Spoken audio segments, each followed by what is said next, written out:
जय पवारांनी निवडणूक लढण्याचं भाकीत फेटाळलं। आमदार होण्यापेक्षा कार्यकर्ता राहण्यातच रस, जय पवारांची सुस्पष्ट भूमिका।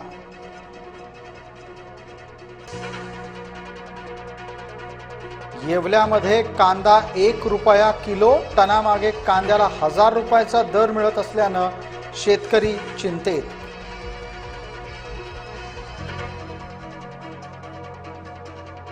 नवऱ्याची जबाबदारी स्वीकारताना सुनेत्रा अजित पवार भाऊक, अजितदादांच्या स्मृतींना वंदन करून केलं मतदान।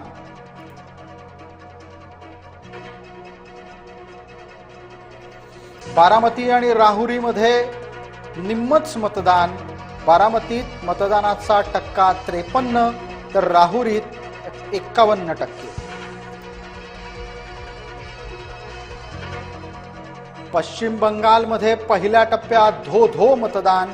मतदानाची टक्केवारी शेवटच्या तासापर्यंत 90% जवळपास।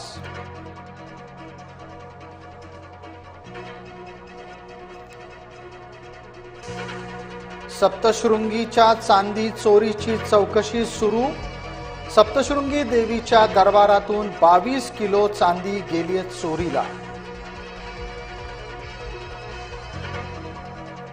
मवियामध्ये ठाकरेंसाठी आग्रह वाढला। काँग्रेसच्या पाठोपाठ पवार गटानेही ठाकरेंच्याच नावाचा धरलाय आग्रह।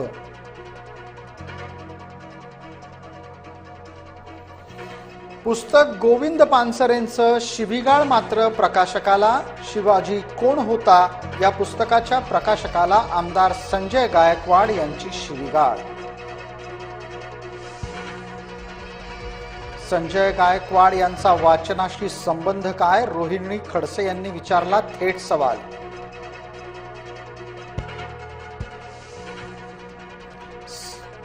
संजय गायकवाड यांच्या विरोधात धमकीचा गुन्हा दाखल करा। शिवाजी कोण होता या पुस्तकाच्या प्रकाशकाकडून पोलिसात तक्रार।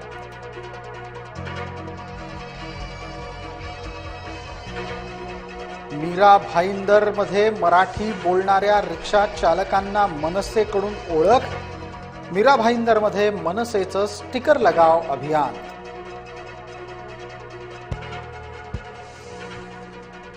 हे असले उपद्व्याप करायचे कशाला? 6 वर्षाचा मुलगा पिंपरी चिंचवड मध्ये चालवतोय रिक्षा।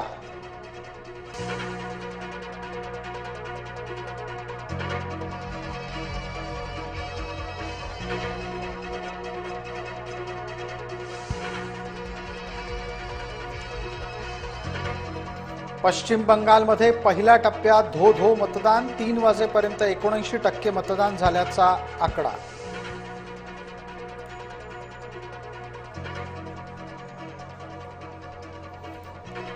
मनसेमुळे रेल्वेच्या परीक्षेमध्ये मराठी कायम। अमित राज ठाकरे यांच्या प्रयत्नांना यश।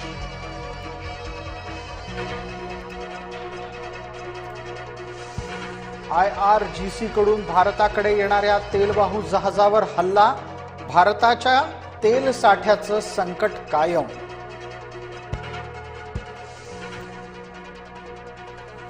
नागपूर महानगरपालिका आहे का पर्यटन स्थळ? सुरक्षा रक्षकांची नजर चुकवून महापालिकेच्या महासभेत गर्दीच गर्दी।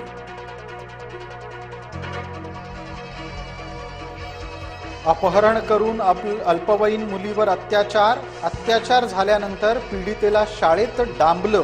गोंदियाच्या धक्कादायक घटनेनं सारेच संतापले। लैंगिक छळाचे व्हिडिओ बनवून विकले, पोलिसांचा दावा। परतवाडामधील 8 नराधमांची 11 बँक खाती गोठवली। उधारीच्या गाडीवर अयानचा भलताच रुबाब। परतवाड्याचा आरोपी अयान अहमदनं वापरलेली थार गाडी जप्त।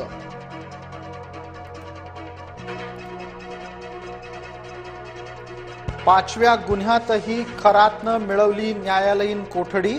आता 14 तारखेपर्यंत खरात राहणार न्यायालयीन कोठडीत।